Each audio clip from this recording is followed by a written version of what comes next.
Hello friends, good evening and welcome to physics scholar. तो ये है ऑप्टिक्स का लेक्चर नंबर 5, जिसमें हम लोग डिफ्रैक्शन की ही बात कर रहे होंगे, क्योंकि अभी हमारा डिफ्रैक्शन टॉपिक कंप्लीट नहीं हुआ है। तो आज की इस क्लास में भी हम लोग फ्राउनहोफर डिफ्रैक्शन टॉपिक को ही कवर करेंगे। पिछली क्लास में भी हमने सिंगल स्लिट का फ्राउनहोफर डिफ्रैक्शन देखा था। आज की इस क्लास में हम डबल स्लिट और एन स्लिट या जो ग्रेटिंग जिसको बोलते हैं, इन दोनों टॉपिक के डिफ्रैक्शन को हम लोग यहाँ पर कंप्लीट करेंगे। ठीक है, तो देखिए, आपने पिछली क्लास में सिंगल स्लिट का डिफ्रैक्शन देखा था और सिंगल स्लिट के डिफ्रैक्शन में हमने कुछ एक फार्मूले आपको बताए थे, जो हमने कहा था कि आगे के डबल स्लिट और मल्टीपल स्लिट के केस में हमें उन फार्मूलों को यूज करना पड़ेगा। बाकी सिंगल स्लिट में उसका कोई बहुत ज्यादा कंट्रीब्यूशन था नहीं। और अगर आपको याद हो तो वहां हमने आपको रिजल्टेंट एम्पलीट्यूड और रिजल्टेंट इंटेंसिटी का फार्मूला बताया था। इन्हीं फार्मूले के बेसिस पर, रिजल्टेंट एम्पलीट्यूड और रिजल्टेंट इंटेंसिटी के बेसिस पर, हमने वहां पर सेंट्रल मैक्सिमा, मिनिमा और सेकेंडरी मैक्सिमास की पोजीशन निकाली थी कि e sine theta equal to m lambda का क्या मतलब हुआ, e sine theta equal to 2m + 1 lambda by 2 का क्या मतलब हुआ, और थीटा इज इक्वल टू 0 का क्या मतलब हुआ, है ना। तो प्रिंसिपल या सेंट्रल मैक्सिमा, सेकेंडरी मैक्सिमा और मिनिमा की पोजीशन आपने इंटेंसिटी वाले फार्मूले से निकाली थी पिछली वाली क्लास में। जैसा कि आप जब बेसिक डिफ्रैक्शन को पढ़ते हैं तब ऐसा नहीं करते। बेसिक डिफ्रैक्शन जब आप पढ़ते हैं 11th या 12th की ऑप्टिक्स में, तो आप वहां पर इस एनालिसिस के बेसिस पर कि स्लिट से जो लाइट जा रही है उसका वेवलेंथ लैम्डा है, उसको दो पार्ट में डिवाइड करेंगे तो वहां डिस्ट्रक्टिव इंटरफेरेंस होगा तो मिनिमा मिलेगा। इस बेसिस पर आपने वहां पर फार्मूला लिखा था। बट आपने पिछली क्लास में देखा था कि इंटेंसिटी और एम्पलीट्यूड का जो फार्मूला आया था, जैसे सिंगल स्लिट के केस में स्क्रीन पर जो रिजल्टेंट एम्पलीट्यूड आपको मिल रहा था उसका फार्मूला था R naught sine alpha upon alpha. यहां पर आर नॉट क्या है? ये मैक्सिमम एम्पलीट्यूड को रिप्रेजेंट कर रहा है, और इसी का स्क्वायर कर देंगे एम्पलीट्यूड का, तो इंटेंसिटी आपको मिला था आर नॉट स्क्वायर, और ये sine alpha upon alpha whole square, है ना। और इसी इंटेंसिटी की वैल्यू मैक्सिमम और मिनिमम कब होगी, इस बेसिस पर आपने कंडीशन बनाई हुई थी।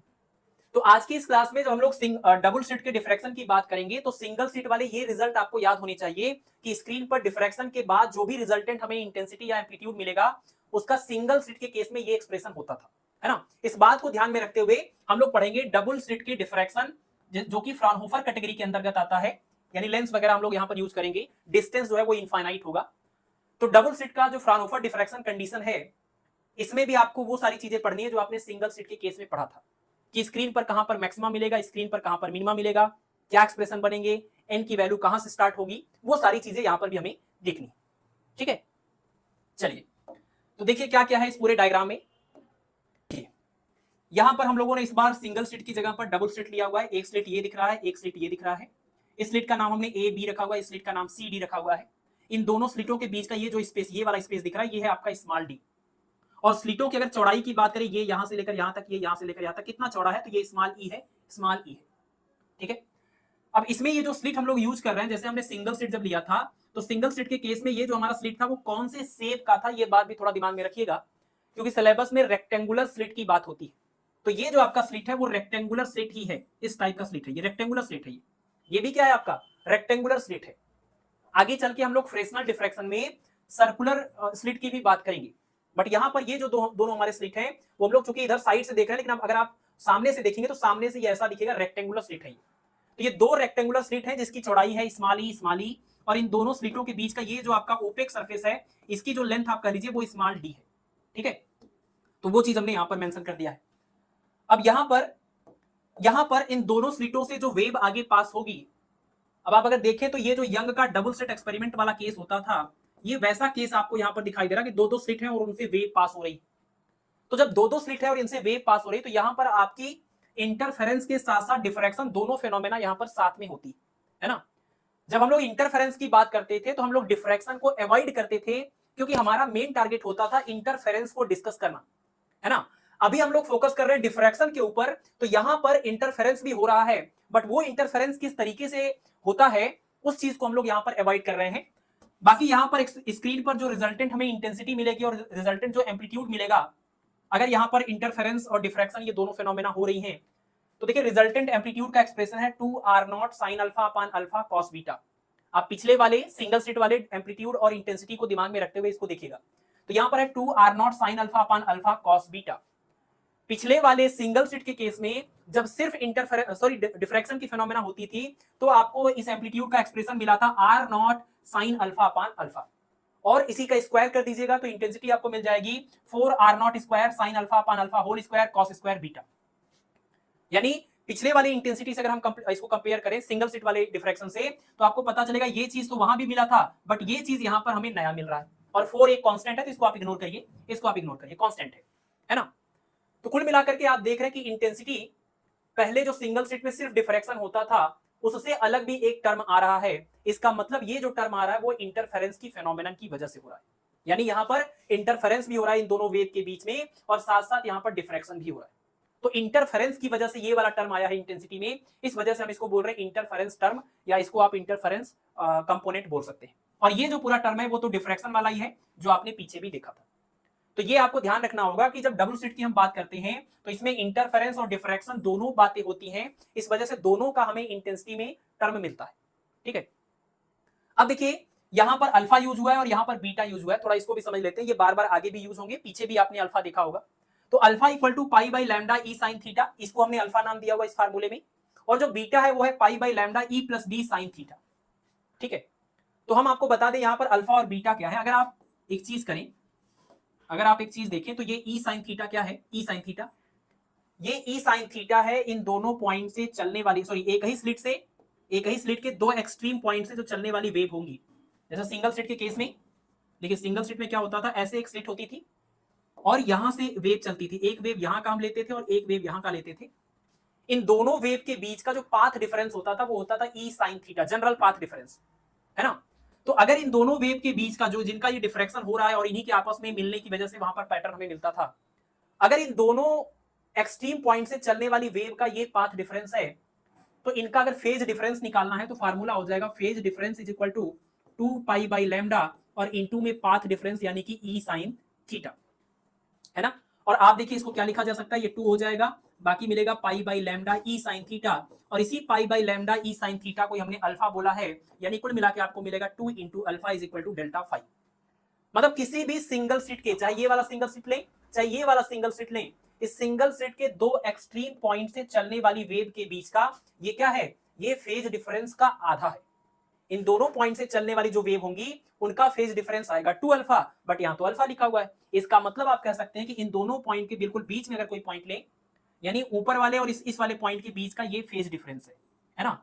एक स्लिट के एक्सट्रीम पॉइंट और मिड पॉइंट से चलने वाली वेव के बीच का ये फेज डिफरेंस है ना। या तो आप मिड पॉइंट और नीचे वाला पॉइंट ले लीजिए तो भी फेज डिफरेंस है, पाई by lambda E sine theta. ठीक है, तो ये वो चीज है, उसी को हम लोगों ने यहाँ पर अल्फा नाम दे दिया। और बीटा किसको नाम दिया ये थोड़ा अलग है, इसको आप ध्यान से देख लीजिए एक बार। यहां पर एक टर्म आएगा करेस्पॉन्डिंग पॉइंट्स, इस पूरे आप उस चीज को पढ़ेंगे बुक में तो एक टर्म बार बार आपको परेशान करेगा, दैट इज करेस्पॉन्डिंग पॉइंट्स। तो देखिए करेस्पॉन्डिंग पॉइंट्स का मतलब क्या है, इस वाले स्लिट और इस वाले स्लिट, दोनों स्लिटों का कोई भी दो ऐसा पॉइंट आप लीजिए, इन दोनों स्लिटों का कोई भी दो ऐसा पॉइंट लीजिए जिनके बीच का डिस्टेंस ई प्लस डी है, उसका नाम यहां पर रखा जाएगा क्या, करेस्पॉन्डिंग पॉइंट्स। तो आप देखें ये आपका ये सरफेस ही है आपका डी डिस्टेंस का, और ये पूरा स्लिट आपका ई है, ये स्लिट पूरा आपका ई है। अगर हम बिल्कुल इसके बीच का पॉइंट और इसके बिल्कुल बीच का पॉइंट लें तो इधर ये ई बाई 2 हुआ, इधर ये ई बाई 2 हुआ, दोनों को जोड़ेंगे ई हो जाएगा और साथ में ये डी जोड़ेंगे तो कितना हो जाएगा ई प्लस डी, है ना। तो आप इन दोनों मिड पॉइंट को एक दूसरे का करेस्पॉन्डिंग पॉइंट बोल सकते हैं। अब अगर मिड पॉइंट से आप नीचे आ जाए यहाँ एक्सट्रीम पॉइंट पर, लोअर एक्सट्रीम पॉइंट पर, और यहां भी आ जाइए आप लोअर एक्सट्रीम पॉइंट पर, तो इनके बीच का भी डिस्टेंस कितना होगा ई प्लस डी, यानी ये दोनों पॉइंट भी एक दूसरे के करेस्पॉन्डिंग पॉइंट्स होंगे। ठीक है, और तीसरा अगर आप इसमें ऊपर चले जाते और इसमें भी ऊपर चले जाते तब भी इनके बीच का डिस्टेंस आपको ई प्लस डी मिलेगा, तो इनको भी आप बोल सकते हैं क्या, करेस्पॉन्डिंग पॉइंट्स। तो अगर दो करेस्पॉन्डिंग पॉइंट की हम बात करें, इन दोनों स्लिटों के ऐसे दो मिड पॉइंट आप दिमाग में लेकर चलिए, इन दोनों स्लिटों के मिड पॉइंट के बीच का जो टोटल डिस्टेंस है वो है ई प्लस डी, यानी इनके बीच का डिस्टेंस है ई प्लस डी, और यहां से जो वेव आगे जाएंगी उन वेव के बीच का जो पाथ डिफरेंस आएगा वो आएगा ई प्लस डी साइन थीटा। भाई जब आप दो स्लिट ऐसे लेते थे जिनके बीच का डिस्टेंस स्मॉल ई होता था तो ये आता था आपका ई साइन थीटा पाथ डिफरेंस। अगर अब आप दो ऐसे पॉइंट ले रहे हैं जिनके बीच का डिस्टेंस ई प्लस डी है और थीटा एंगल से डिफ्रैक्ट हो रहे हैं दोनों, तो अब इनके बीच का पाथ डिफरेंस आएगा ई प्लस डी साइन थीटा, है ना।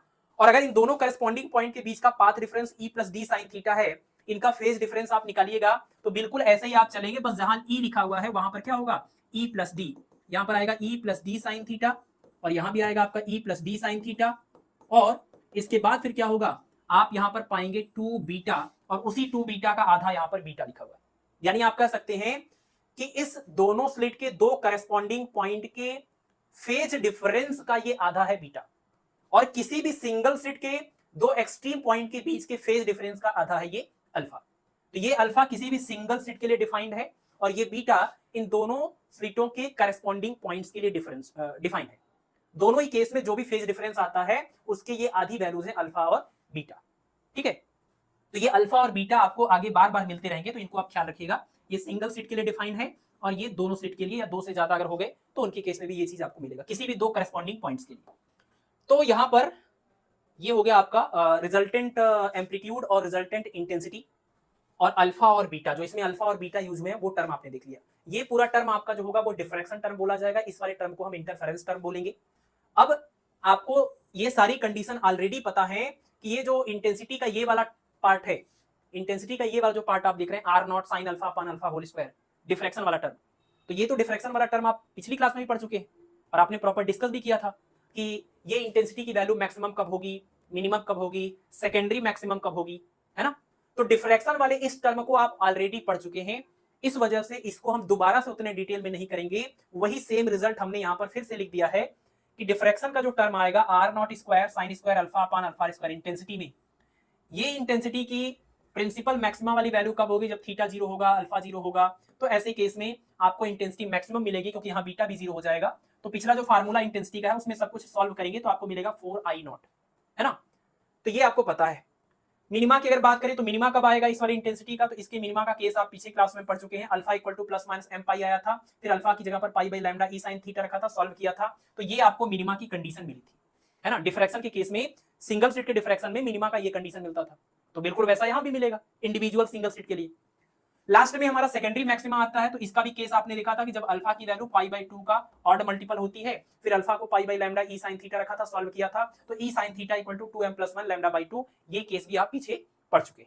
यानी सिंगल स्लिट का डिफ्रैक्शन का जो रिजल्ट होता था बिल्कुल वही रिजल्ट हमें डिफ्रैक्शन के इस वाले टर्म के लिए यहां भी यूज करना है। दोनों इंडिविजुअल सिंगल स्लिट के लिए बिल्कुल सेम टर्म जो होगा वो अप्लीकेबल है, ठीक है ना।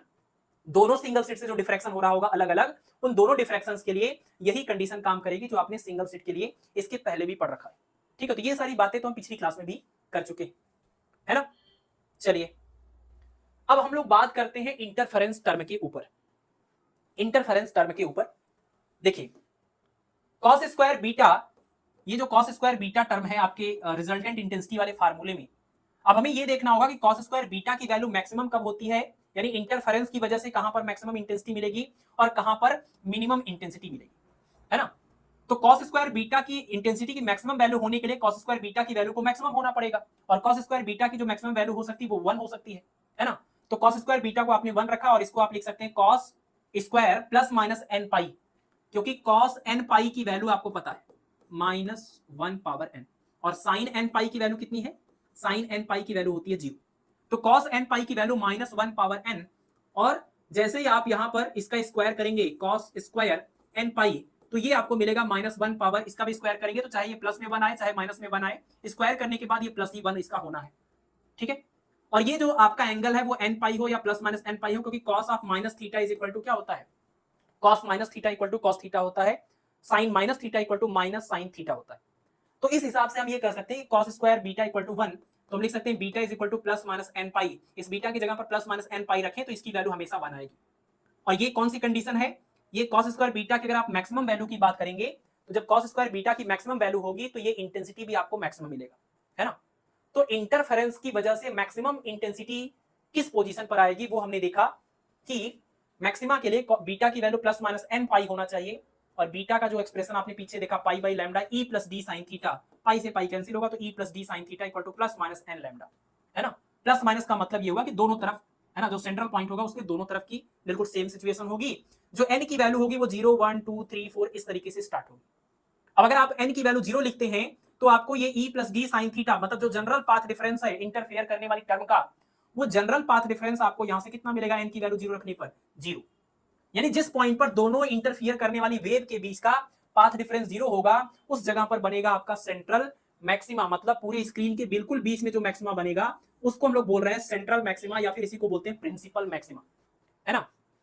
तो इंटरफेरेंस होने की वजह से स्क्रीन पर कई जगहों पर मैक्सिमा मिलेगा, लेकिन बीच वाली जो पोजीशन है, बिल्कुल सीधे वाली एक्सियल पोजीशन जो है इन दोनों स्लिटों के बीच, बिल्कुल बीच का, है ना, तो इस वाली जगह पर जो आपको मैक्सिमा मिलेगा, इसको हम लोग बोल रहे हैं सेंट्रल मैक्सिमा या प्रिंसिपल मैक्सिमा। तो उस वाले पॉइंट की लोकेशन आपको मिलेगी कब, जब आप n की वैल्यू रखेंगे 0, मतलब 0 ऑर्डर का प्रिंसिपल मैक्सिमा। जो सेंट्रल मैक्सिमा जिसको बोलते थे, अब उसको आप बोल सकते हैं 0 ऑर्डर का प्रिंसिपल मैक्सिमा। n की वैल्यू 1 लेने पर जो अगला हमारा प्रिंसिपल मैक्सिमा मिलेगा, इसको बोलेंगे फर्स्ट ऑर्डर का प्रिंसिपल मैक्सिमा। जो नेक्स्ट हमारा मैक्सिमा मिलेगा, इसको बोलेंगे सेकंड ऑर्डर का प्रिंसिपल मैक्सिमा। और इन दोनों प्रिंसिपल मैक्सिमास के बीच में कुछ मिनिमास बनेंगे, जिनको हम लोग आगे डिस्कस करेंगे। तो इंटरफेरेंस की वजह से मैक्सिमा की ये कंडीशन आप याद रखिएगा, beta equal to plus minus n pi. Beta को रख करके सॉल्व किया तो ये बन गया इंटरफेरेंस की वजह से ये हो गया आपका condition E plus D sine theta equal to plus minus N lambda. ये फार्मूला आपको याद करना चाहिए, है ना।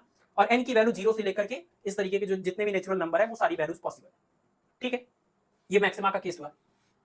अच्छा, एक चीज आप ध्यान रख रहे हैं, ध्यान रखिए यहां पर कि ये जो इस साइड n लैम्डा मिलता था डिफ्रैक्शन के केस में, वो आपका मैक्सिमा नहीं बल्कि मिनिमा का केस होता था। जो आप लिखते थे ना E sin theta is equal to n lambda, या E sin theta is equal to फिर आपका 2n प्लस 1 लैम्डा बाई 2, ये जो आप लिखते थे डिफ्रैक्शन में, ये मिनिमा का केस होता था, और इंटरफेरेंस में ये मैक्सिमा का केस है। ये जो डिफ्रैक्शन में मैक्सिमा का केस है, ये वैल्यू ये यहां पर आपको मिलेगा किसका, मिनिमा का केस, है ना। यहां पर लैम्डा होगा मिनिमा का केस, ठीक है। कैसे मिलेगा, तो देखिए इंटेंसिटी मिनिमम होने के लिए कॉस स्क्वायर बीटा मिनिमम होना चाहिए। कॉस स्क्वायर बीटा 0 आने के लिए आपका जो बीटा होना चाहिए वो पाई बाई 2 का ऑड मल्टीपल होना चाहिए, यानी कि पाई by 2, 3 pi by 2, 5 pi by 2, 7 pi by 2। अगर इस तरह का बीटा होगा तो आपका कॉस स्क्वायर बीटा हमेशा 0 आएगा। और जैसे बीटा की आप ये value pi by lambda e plus D sine theta रखेंगे, सॉल्व करने के बाद आपको ये मिल जाएगा क्या, ई plus D sine theta equal to plus minus 2n plus 1 lambda by 2, है ना। यहाँ पर भी n की वैल्यू वही है, जो n यहाँ पर आपने यूज किया था वही n यहाँ भी है, तो वो वैल्यू आपकी वैसे स्टार्ट होगी। बट यहाँ पर n की वैल्यू 0 रखने का मतलब ये नहीं कि इसको हम बोलेंगे सेंट्रल मिनिमा। सेंट्रल मिनिमा जैसा कुछ नहीं होता, ये सब मिनिमा ही बोले जाएंगे आपके, ठीक है। तो आपने देख लिया इंटरफेरेंस वाला जो टर्म है उसके मैक्सिमा और मिनिमा के लिए क्या कंडीशन होनी चाहिए। बिल्कुल ये उल्टा दिख रहा है आपके डिफ्रैक्शन वाले केस में। डिफ्रैक्शन वाले केस में मैक्सिमा के लिए general path difference equal to n lambda, और मिनिमम के लिए general path difference equal to 2n plus 1 lambda by 2। जबकि इंटरफेरेंस में बिल्कुल उसका उल्टा होता है। आपने पहले भी इंटरफेरेंस पढ़ा हुआ यंग का डबल स्लिट वाला, तो वहां से भी आपने देखा था कि मैक्सिमा के लिए n लैम्डा टाइप का पाथ डिफरेंस आना चाहिए, और मिनिमा के लिए 2n plus 1 lambda by 2 type का पाथ डिफरेंस आना चाहिए, ठीक है।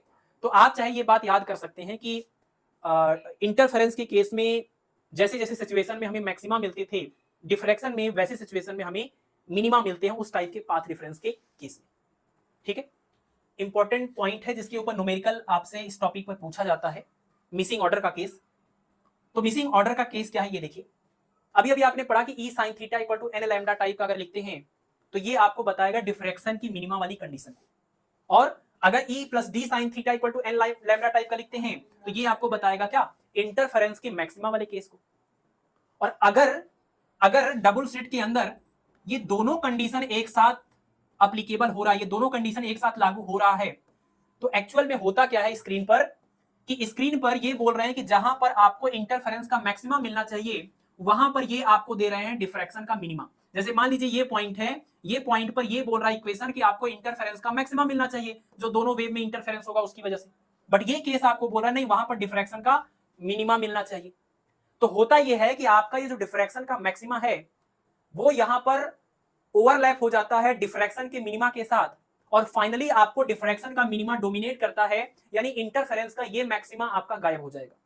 तो यहां पर जो इंटरफेरेंस का मैक्सिमा, यहां पर जो इंटरफेरेंस का मैक्सिमा, यहां पर जो इंटरफेरेंस का मैक्सिमा, यहां पर जो इंटरफेरेंस का मैक्सिमा मिलना चाहिए था, अब उन जगहों पर डिफ्रैक्शन का मिनिमा बनेगा, जिस वजह से आपका ये इंटरफेरेंस वाला मैक्सिमा दिखाई नहीं देगा।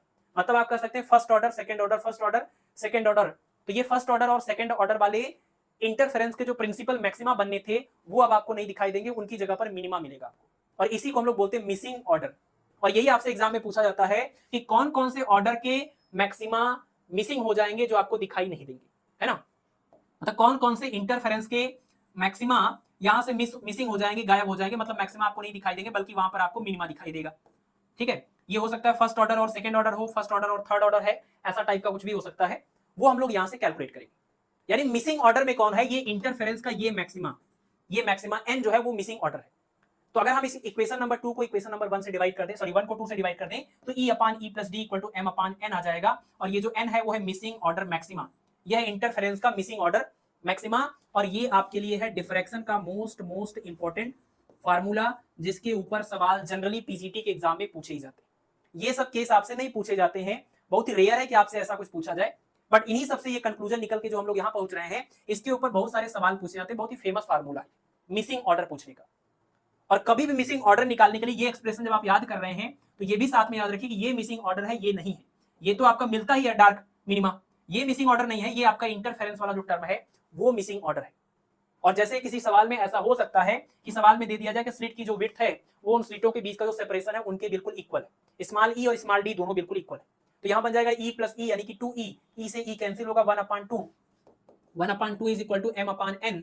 तो आपको यहां से मिलेगा n इज इक्वल टू क्या, 2 टाइम्स ऑफ m। और m क्या है, m आपको डिफ्रैक्शन का ऑर्डर बताएगा, डिफ्रैक्शन के मिनिमा का ऑर्डर बताएगा। तो m की वैल्यू अगर आप 1 रखेंगे, m की वैल्यू 2 रखेंगे, 3 रखेंगे, तो आप जैसे जैसे m की वैल्यू रखते जाएंगे वैसे वैसे आपको n की वैल्यू मिलेगी 2, 4, 6, 8, है ना, 10, 12, 14। यानी अगर आपका ये मिनिमा और मैक्सिमा आपस में इंटरफियर कर रहे हैं, वो यहां से डिसाइड होगा कि स्मॉल ई और डी के बीच में कैसा रिलेशन है। तो आप देखिए आपको मिल रहा है सेकंड, फोर्थ, सिक्स्थ और एट्थ, ये सारे आपके मैक्सिमा गायब हो जाएंगे, ये सारे आपके मिसिंग ऑर्डर होंगे। और यही सवाल में पूछा जाता है कौन कौन से ऑर्डर का इंटरफेरेंस मैक्सिमा मिसिंग रहेगा, स्पेक्ट्रा मिसिंग रहेगा, तो ये वो ऑर्डर है जो मिसिंग रहेंगे। ठीक है, तो कुछ नहीं करना है, आपको सिर्फ और सिर्फ सब कुछ भूल के सिर्फ ये एक्सप्रेशन याद रखना है, और इसमें ये याद रखना है कि ये जो है आपका यही मिसिंग ऑर्डर है, और m की वैल्यू 1, 2, 3 ऐसा रखना है ना। बाकी कंडीशन आपको सवाल से मिलेगा कि स्मॉल ई और स्मॉल डी के बीच में किस तरीके का रिलेशन है, ताकि इस तरीके का फार्मूला डेवलप हो सके। तो आपने ये जो इंटरफेरेंस वाला टर्म देखा था, उस इंटरफेरेंस वाले टर्म में आपने कंडीशन निकाली थी कि कब मैक्सिमा मिलेगा, कब मिनिमा मिलेगा, और जो आपका इंटरफेरेंस इंटेंसिटी का टर्म दिखाई देता है वो कुछ इस टाइप का आपको मिलता है। ठीक है ना। और जो डिफ्रैक्शन वाला टर्म था जिसमें इंटेंसिटी के लिए ये रिस्पॉन्सिबल था R naught square sine square alpha upon alpha square, ये आपका डिफ्रैक्शन वाला टर्म था। तो इसकी इंटेंसिटी का कर्व कुछ इस टाइप का मिलेगा। और चूंकि इस फेनोमेनन में हम जब सिंगल स्लिट की बात कर रहे हैं तो सिंगल स्लिट के डिफ्रैक्शन में इंटरफेरेंस और डिफ्रैक्शन दोनों हो रहा है, तो इन दोनों का जो रिजल्टेंट होगा वैसा हमें ग्राफ देखने को मिलता है। तो सिर्फ अगर इंटरफेरेंस होता तो कुछ ऐसा मिलता, सिर्फ डिफ्रैक्शन होता तो ऐसा मिलता, बट यहां दोनों हो रहा है, तो जो रिजल्टेंट इंटेंसिटी मिलेगी वो इन दोनों की रिजल्टेंट के इक्वल होगी, जिसका फार्मूला आपने देखा था ये है, जिसमें आपका डिफ्रैक्शन टर्म और इंटरफेरेंस टर्म दोनों आ रहे हैं। तो रिजल्टेंट इंटेंसिटी यहां से डिसाइड होगी। हमने अलग अलग तो देख लिया इनका नेचर, अलग अलग इनका नेचर देख लिया, बट रिजल्टेंट जो इंटेंसिटी होगी वो इस फार्मूले से डिसाइड होगी, और इन दोनों का जो रिजल्टेंट हमें इंटेंसिटी का कर्व मिलता है वो कुछ इस टाइप का मिलता है। अब इसमें ये है आपका, ये जो दिख रहा है आपको, इसको हम बोलेंगे प्रिंसिपल मैक्सिमा। कौन सा प्रिंसिपल मैक्सिमा, ये जीरो ऑर्डर का प्रिंसिपल मैक्सिमा है। और आप देखिए ये भी आपका क्या है, मैक्सिमा है, और यहां भी आपका ये मैक्सिमा है, यहां भी आपका मैक्सिमा है, इस तरीके से इसमें अगर ये ज्यादा है तो ये मैक्सिमा। तो ये सब आपके प्रिंसिपल मैक्सिमास बोले जाएंगे, है ना। और बाकी सब आपके जो पॉइंट्स है, ये मिनिमा है ना, ये भी आपका सेकेंडरी मैक्सिमा इसको बोलेंगे, ये मिनिमा है, ये सेकेंडरी मैक्सिमा है, ये मिनिमा है। ठीक है, तो इन दोनों का जो रिजल्टेंट होगा वो कर्व कुछ इस टाइप का मिलेगा। और अभी हम लोग बात सिर्फ कर रहे हैं दो स्लिट की। अगर हमारे पास सिर्फ दो स्लिट हो S1 और S2, तो उनके इंटरफेरेंस की वजह से इन दोनों का कॉम्बिनेशन करने पर फाइनल रिजल्ट कुछ इस टाइप का मिलेगा। अभी हम लोग इसी केस को जनरलाइज करने जा रहे हैं कि अगर दो स्लिट की बजाय ऐसे ही ढेर सारे स्लिट हों, है ना, 5, 7, 10, 15 ऐसे ढेर सारे स्लिट हों, तो इन सब से चलने वाली लाइट के वेव के बीच में इंटरफेरेंस भी होगा और डिफ्रैक्शन भी होगा, तो फाइनल जो इंटेंसिटी मिलेगी उसका कर्व किस टाइप का मिलेगा, अगर नंबर ऑफ स्लिट की जो वैल्यू है वो 2 से ज्यादा हो जाए तो। और उसी वाले केस में जैसे हम नंबर ऑफ स्लिट की वैल्यू n की वैल्यू 2 रखेंगे, वैसे हमें इस वाले केस का भी पूरा पूरा रिजल्ट मिलेगा। n की वैल्यू 1 रखेंगे तो हमें सिंगल स्लिट वाला भी सारा रिजल्ट मिलेगा। यानी जो भी आपने सिंगल स्लिट में पढ़ा, डबल स्लिट में पढ़ा, वो सारी बातों को हम लोग जनरलाइज करने जा रहे हैं, n स्लिट की बात करने जा रहे हैं। और अगर आपने n स्लिट को प्रिपेयर कर लिया है तो सिंगल स्लिट और डबल स्लिट के सारे रिजल्ट उसके अंदर आपको मिल जाएंगे। तो आपको क्या करना है, सिर्फ n स्लिट को तैयार कर लेना है, बाकियों का जो केस है वो इसी के अंदर आ जाएगा। जैसे आप n की वैल्यू 1, 1 या 2 रखेंगे तो ये सारे रिजल्ट आपके सामने आ जाएंगे। ठीक है, नेक्स्ट है हमारा ग्रेटिंग। तो ग्रेटिंग के बारे में आप जानते हैं, ग्रेटिंग का मतलब यही हुआ कि एक कोई ग्लास प्लेट या कोई भी ऐसी चीज हो गई जिसमें हमने बहुत सारे पैरेलल स्लिट बना दिए हों, अगर बहुत सारे ऐसे पैरेलल स्लिट बना दिए हों बहुत छोटी सी जगह में, तो इस चीज को हम लोग ग्रेटिंग बोलते हैं, है ना। तो ग्रेटिंग क्या है, an arrangement consisting of large number of parallel slit. एक ऐसा अरेंजमेंट जिसमें बहुत सारे पैरेलल स्लिट हो, एन पैरेलल स्लिट हो, जैसे डिफ्रैक्शन आप करा रहे थे सिंगल स्लिट का, डबल स्लिट का, वैसे अगर एन पैरेलल स्लिट हो तो इस चीज को हम लोग बोलते हैं क्या, ग्रेटिंग, है ना। Same width and separated by equal opaque space, इस चीज का नाम है क्या, ग्रेटिंग। दो टाइप की ग्रेटिंग होते हैं जिसमें से फोकस आपको इसी के ऊपर पूरा करना है। एक होता है प्लेन ट्रांसमिशन ग्रेटिंग और एक होता है रिफ्लेक्टिंग ग्रेटिंग और रिफ्लेक्शन ग्रेटिंग। रिफ्लेक्शन ग्रेटिंग का जो शेप होता है वो प्लेन भी हो सकता है, वो कॉन्केव भी हो सकता है, ऐसे नेचर का ये हो सकता है। तो आपको पढ़ना इसी को है, बट दोनों टाइप आप देख लीजिए क्या है कि प्लेन ट्रांसमिशन ग्रेटिंग का मतलब कि constructed by ruling equidistant parallel lines on a transparent material. अगर कोई ट्रांसपेरेंट मटेरियल लें और इसके ऊपर कुछ ऐसी लाइनें बना दें, किसकी वजह से, डायमंड के पॉइंट की वजह से ऐसे ऐसे कुछ लाइनें बना दें, तो जो लाइनें आप बनाएंगे वो हो जाएगा ओपेक, यानी उससे लाइट पास नहीं होगी। अगर आप किसी ट्रांसपेरेंट मटेरियल को ले लें या ग्लास प्लेट को ले लें, उस पर डायमंड से ऐसी कुछ लाइनें ड्रॉ कर दें बहुत ही बारीक बारीक, तो इन लाइनों के अंदर से लाइट पास नहीं होगी, तो ये बन गया, लाइनें जो बन गई वो हो गई ओपेक। लेकिन इन दोनों लाइनों के बीच का ये जो पूरा स्पेस आपको दिख रहा है ये हो जाएगा ट्रांसपेरेंट, है ना। तो इस चीज को, अब ये जो है आपकी स्लिट बन गई, ये स्लिट है, ये स्लिट है, ये स्लिट है, ये स्लिट है, ये हर दो लाइन के बीच में एक स्लिट आपको दिख रही है, तो इसको हम लोग बोलेंगे क्या, कितनी स्लिट बन गई, ऐसी बहुत सारी स्लिट होती हैं, इसको हम लोग बोलते हैं प्लेन ट्रांसमिशन ग्रेटिंग। जहां पर बहुत सारी पैरेलल स्लिट बहुत छोटी सी जगह में होते हैं उनको हम लोग बोलते हैं प्लेन ट्रांसमिशन ग्रेटिंग। ये इंपॉर्टेंट बात याद रखनी है कि जो लाइन ड्रॉ करी हमने वो ओपेक है, उससे लाइट पास नहीं होगा, अपारदर्शी है, और जो इन दो लाइनों के बीच का स्पेस है वो हमारा ट्रांसपेरेंट है, पारदर्शी, है ना। इसका नाम है प्लेन ट्रांसमिशन ग्रेटिंग, क्योंकि यहां से लाइट ट्रांसमिट करेगा स्लिट से। दूसरा ऐसे ही होता है रिफ्लेक्टिंग ग्रेटिंग, रिफ्लेक्शन ग्रेटिंग। इसमें कह रहे हैं कि if the lines are drawn on a silvered surface, इस बार क्या है कि जो सरफेस है वो सिल्वर्ड है, कोटिंग की गई है किसी खास मटेरियल से जिससे लाइट नहीं जा सकता उसके उस पास बिल्कुल भी, और आपका प्लेन सरफेस भी हो सकता है, ये कॉन्केव भी हो सकता होता है। तो light is reflected from the position of the mirror in between two lines. अगर ये हमारा ट्रांसपेरेंट ग्लास प्लेट की बजाय कोई सिल्वर्ड प्लेट हो, सरफेस हो, तो उस सिल्वर्ड सरफेस में अगर हम ऐसी कुछ लाइनें ड्रॉ करें, तो इन लाइनों के अलावा जो बाकी की जगह है, इन लाइनों से तो लाइट पास होगी अंदर, लेकिन जो बाकी की जगह है वो रिफ्लेक्टिंग नेचर की हो जाएगी। तो जैसे यहां पर जो स्लिट था उससे लाइट पास हो रही थी, बट यहां पर जो है उसमें से लाइट रिफ्लेक्ट हो रही है उस जगह से, इसलिए इसका नाम रखा गया रिफ्लेक्शन ग्रेटिंग। और इसमें ट्रांसपेरेंट कौन है, तो जो लाइनें आपने ड्रॉ करी है वो ट्रांसपेरेंट है, और जो इनके बीच का स्पेसिंग है वो क्या है, ओपेक है, क्योंकि पूरा सिल्वर्ड था ना, तो लाइट उस पार नहीं जा रही थी। जहां जहां आपने लाइनें ड्रॉ कर दिया वहां से लाइटें पास हो रही हैं, क्योंकि वहां से जो कोटिंग आपने करी थी, जो सिल्वरिंग आपने करी थी वो हट गया, तो वो हिस्सा बन गया ट्रांसपेरेंट। तो लाइनें हो गई ट्रांसपेरेंट, बाकी का सरफेस हो गया आपका ओपेक, इसको हम बोलते हैं रिफ्लेक्शन ग्रेटिंग। आपको पढ़ना है प्लेन ट्रांसमिशन ग्रेटिंग, या नॉर्मली सिर्फ ग्रेटिंग बोल के भी काम चलेगा, आपको इसको पढ़ना है। लाइनों की बात करें तो लगभग 1 इंच में ये जो पूरा आपका स्लिट होता है, ये पूरी इसकी लंबाई जो इसकी है, ये अगर आपका 1 इंच का है, 1 इंच का मतलब 2.54 सेंटीमीटर, तो लगभग 2.5 सेंटीमीटर के अंदर या 1 इंच के अंदर 12,000 से लेकर के 30,000 लाइनें हो सकती हैं ग्रेटिंग के अंदर। ग्रेटिंग के अंदर 1 इंच या 2.5 सेंटीमीटर के अंदर ही लगभग 12,000 से लेकर के 30,000 तक लाइनें होती हैं। तो ये कभी कभी रेंज पूछते हैं आपसे, तो ये इस रेंज में होता है, 1000 में, 12,000 मतलब 10,000 के रेंज में होता है, 10,000 के रेंज में होता है ये, ठीक है ना। चलिए नेक्स्ट है हमारा, अब हमें इसी ग्रेटिंग के बारे में पढ़ना है कि जो एन पैरेलल स्लिट होंगी, अगर इनसे हम लाइट को पास करें तो क्या रिजल्ट देखने को मिलेगा। जैसे यहां पर देख लीजिए, इस बार ये जो आपको स्लिट दिख रहा है इसमें बहुत सारी स्लिट आपको बारीक बारीक दिख रही हैं, एन पैरेलल स्लिट्स हैं। तो ये जो आपके एन पैरेलल स्लिट्स हैं इनको हम लोग बोलेंगे अब ग्रेटिंग, है ना। टोटल नंबर ऑफ स्लिट कितनी है, कैपिटल एन। हर एक स्लिट की चौड़ाई कितनी है, उतनी ही जैसे पहले लेते थे, हर एक स्लिट के बीच की जो चौड़ाई है वो है स्मॉल ई। दो स्लिटों के बीच का ये जो गैपिंग है, ये गैपिंग कितना है, ये है आपका स्मॉल डी।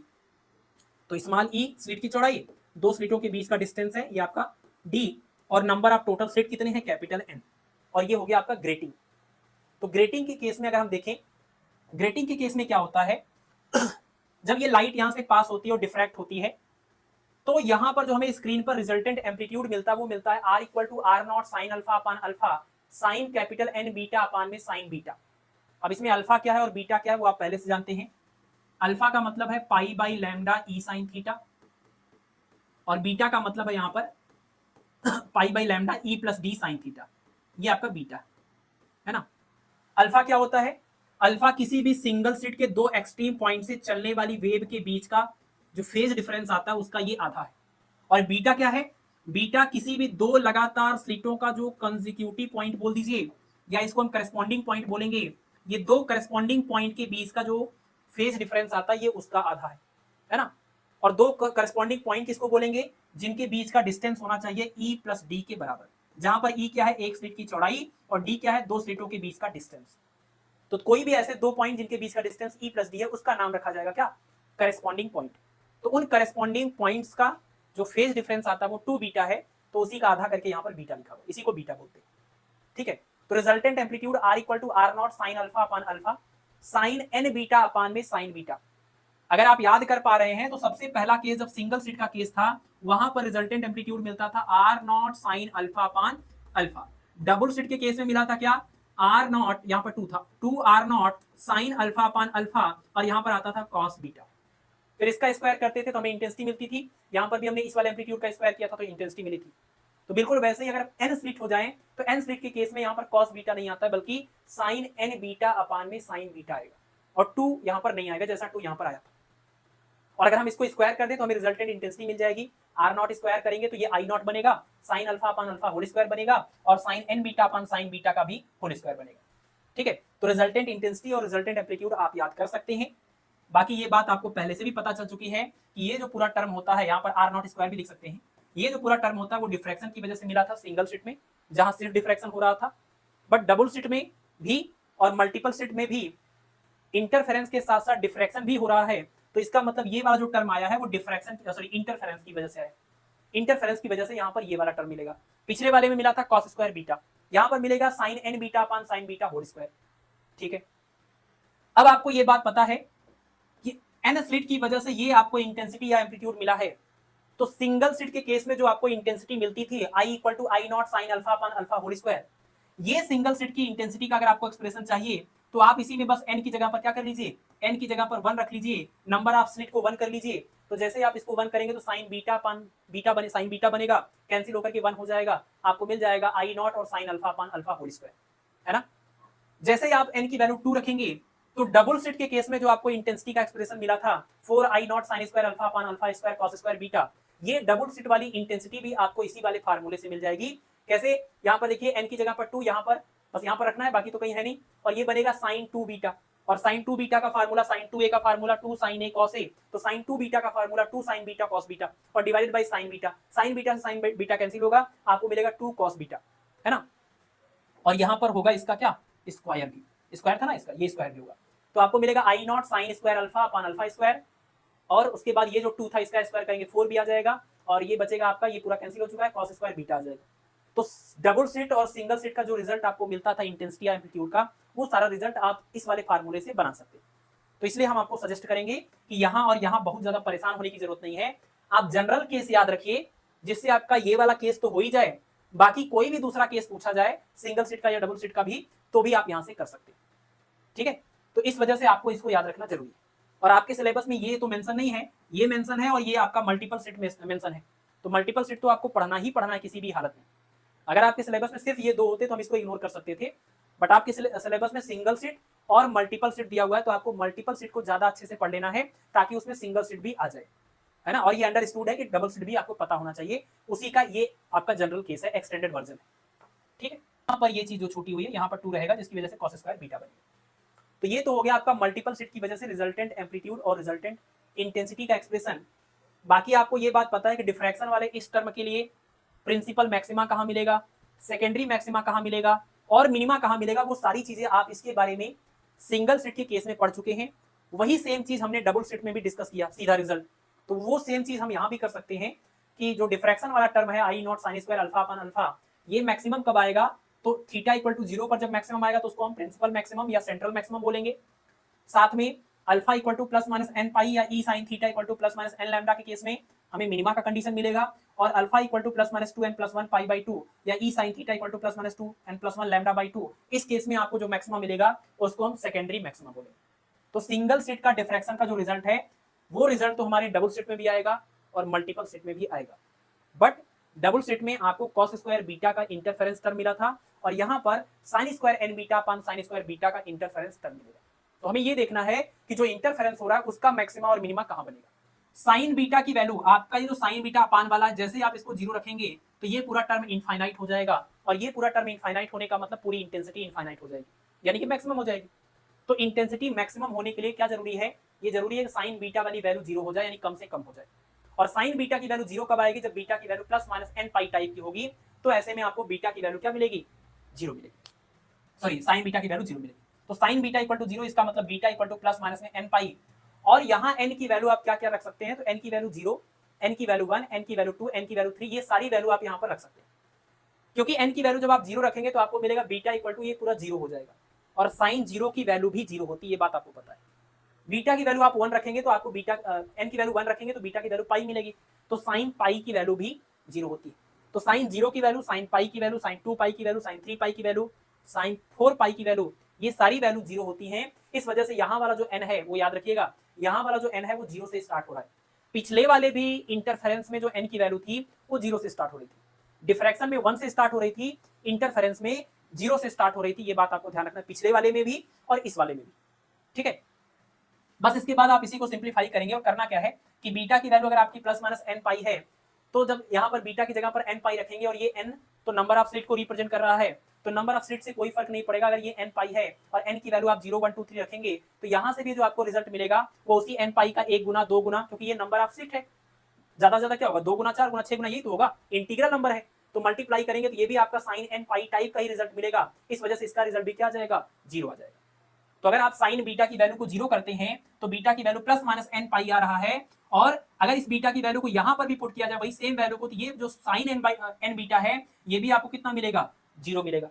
और इंटेंसिटी के टर्म में आ रहा है sine square n beta upon sine square beta, यानी कहने का मतलब साइन n बीटा और साइन बीटा का होल स्क्वायर दिख रहा है, और साइन n बीटा भी 0 आ रहा है और साइन बीटा भी 0 आ रहा है।